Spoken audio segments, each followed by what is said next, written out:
Good afternoon. അപ്പം ഞാൻ കുളിയൊക്കെ കഴിഞ്ഞ് നമ്മുടെ മോം സ്കോട്ടിലേക്ക് ഇന്ന് എല്ലാം റെഡിയാകാനായിട്ട് ഇറങ്ങിയപ്പോൾ നമ്മുടെ ബാലാജി എന്ന് വിളി വന്നിട്ടുണ്ട്. അതായത് ബാലാജി ട്രാൻസ്പോർട്ടിന് വിളി വന്നിട്ടുണ്ട്. നമ്മുടെ ബോട്ടവും ദുപ്പട്ടേൻ്റെയും അതുപോലെ ക്രിസ്മസിൻ്റെ മെറ്റീരിയൽസും എല്ലാം വന്നിട്ടുണ്ടെന്നാണ് തോന്നുന്നു. 12 വെയിൽ വന്നിട്ടുണ്ടെന്ന് പറഞ്ഞു. അപ്പോൾ എന്തായാലും അപ്പോൾ നമുക്ക് ട്രാൻസ്പോർട്ടിലോട്ടൊന്ന് പോകണം. പക്ഷേ ഇനിയിപ്പോൾ ഇവിടുത്തെ പരിപാടിയെല്ലാം കഴിഞ്ഞിട്ടേ പോകുന്നുള്ളൂ. അതുകൊണ്ട് ഞാനിന്ന് വീഡിയോസും ഒന്നും എടുത്തിട്ടില്ല കേട്ടോ. ഇവിടുത്തെ പരിപാടിയെല്ലാം കഴിഞ്ഞിട്ട് നമുക്ക് ട്രാൻസ്പോർട്ടിലേക്ക് പോവാം. ട്രാൻസ്പോർട്ടിലേക്ക് പോയിട്ട് അതെല്ലാം എടുത്തിട്ട് വന്നിട്ട് 2 ദിവസത്തിനുള്ളിൽ നിങ്ങൾക്ക് ബോട്ടം ദുപ്പട്ട കളക്ഷൻസ് എല്ലാം തന്നെ വരും. പിന്നെ വീഡിയോസ് നാളെ ആയിരിക്കും വരുന്നത്. സമയം കിട്ടിയില്ല ഇന്ന് എടുക്കാനായിട്ട്. അപ്പം അത് മാത്രമല്ല, അവൾ ജോയിൻ ചെയ്തിട്ടില്ല. ഞാൻ പറഞ്ഞില്ലേ, എൻ്റെ ഒരു സ്റ്റാഫ് അവൾക്ക് 5-ാം തീയതി സാലറി കിട്ടിക്കഴിഞ്ഞാൽ ജോയിൻ ചെയ്യാനായിട്ട് പറ്റുള്ളൂ കേട്ടോ. അപ്പോൾ അവളും ജോയിൻ ചെയ്തിട്ടില്ല. അപ്പോൾ ജോയിൻ ചെയ്തിട്ട് നമുക്ക് സ്റ്റാർട്ട് ചെയ്യാമെന്ന് വിചാരിച്ചു. കാരണം എന്താണെന്നറിയാമോ, അല്ലെങ്കിൽ നിങ്ങൾക്ക് കിട്ടത്തില്ല കേട്ടോ. ഇപ്പം നമ്മുടെ വീടിൻ്റെ ഫ്രണ്ട് വശമാണ് വേണ്ട.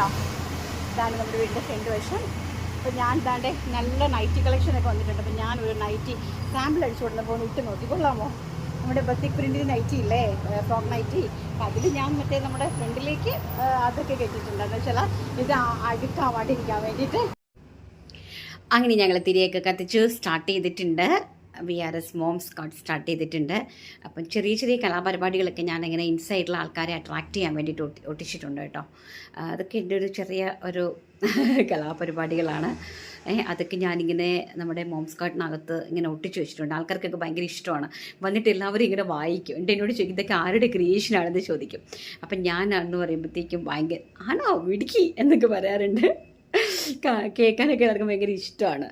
അപ്പം നല്ല ചോറും അതുപോലെ നല്ല കാത്തോരനും അതുപോലെ സാമ്പാർ, അതുപോലെ തന്നെ നല്ല മാങ്ങാച്ചാറ്. അത് മൂവണ്ട മാങ്ങയുടെ അച്ചാറാണേ. മത്തിക്കറി എന്ന് പറഞ്ഞാൽ ഒരു രക്ഷയില്ല. ഞാൻ രാവിലെ ഫ്രഷ് വാങ്ങിച്ചിട്ട് വന്നിട്ട് മുട്ടമത്തി.